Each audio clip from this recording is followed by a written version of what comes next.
Lota cheek. She's my cousin, as you know from the previous video. And I'm having beer on my porch and there's a thunderstorm going on.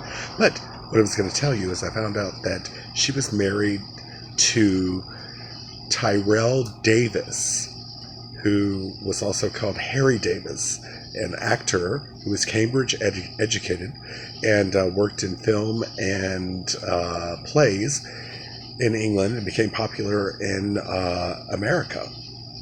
So they apparently had a romance, but he was married to somebody else, and I'm not quite sure who he was married to. If it was someone in England, and then he came and found his career here.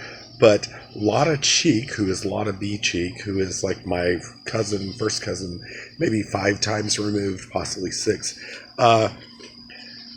married him, and then she became a actress on the stage in New York. And then when she found out he was bigamous, she divorced him, and then she married a Sanders, who my grandmother is a Sanders, and they're all from North Georgia.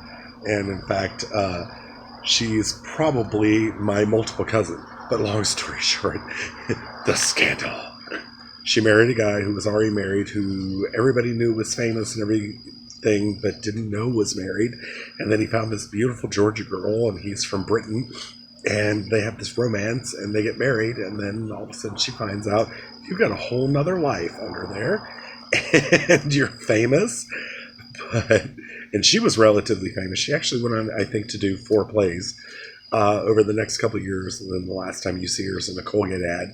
And then she had been married, and she'd been working under her married name of Lota Sanders instead of Lota Cheek.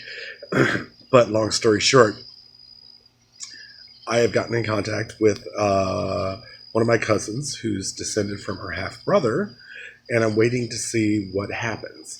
And when I find out what happens, I'll clue you in. Let's find out what happened to Lota Cheek. Oh my.